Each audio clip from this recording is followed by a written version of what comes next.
I am very pleased to announce that my book, Money and Morality, is now available in audio form. This volume describes the ruinous consequences of pseudo-professions such as the practice of law, law enforcement, stock brokerage, real estate brokerage, and education. Please enjoy the following promotional excerpt from the audiobook itself, narrated by Mitchell K. Johnson and available at audible.com. 25 Laws of Economics.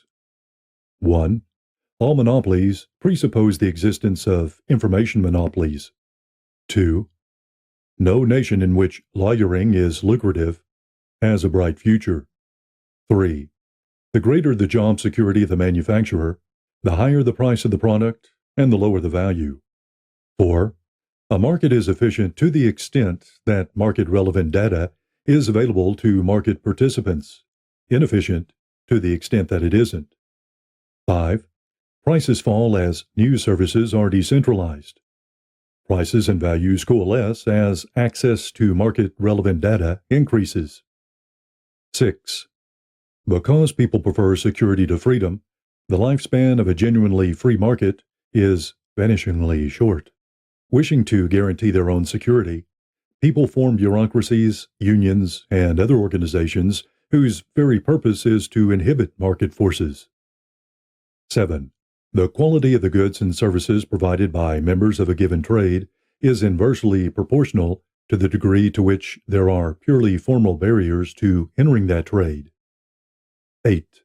In a democracy, no economic policy that is politically feasible is economically feasible. 9. The proximity of a given nation in to economic collapse is directly proportional to the extent to which N depends on other nations and inversely proportional to the extent to which other nations depend on N. 10. What X and Y jointly spend, if X pays all of Y's bills, is greater than what they would collectively spend if each were self-sufficient. This holds both of individuals, for example, a wealthy parent supporting a ne'er-do-well child, and of nations, for example, the U.S. supporting various African nations. 11. If a nation persistently fails to develop adequate infrastructure, after being given quantities of foreign aid sufficient to build up such infrastructure, then that nation will never develop such infrastructure. 12. It is inherent in what cultures are that each culture's natural condition be one of prosperity. But to each culture belongs its own specific form of prosperity. When a culture is forced to prosper in a way that is not in its own way of prospering, it doesn't prosper in any way. 13. If a nation persistently fails to prosper, it is because it is not meant to exist. And if a nation is not meant to exist, it is because irreconcilable cultures are being forced to coexist under a single political system. 14. A nation will prosper if, and only if, the morale of its citizens is high. 15. A nation's morale is high, and it will therefore prosper if, and only if, it is culturally cohesive. 16. A nation that isn't the nationalization of a culture cannot succeed. 17. An economy's level of vitality is directly proportional to the level of self-discipline of its members, and inversely proportional to the extent to which discipline needs to be externally enforced. 18. Economies are only as functional as the people composing them are self-reliant. 19.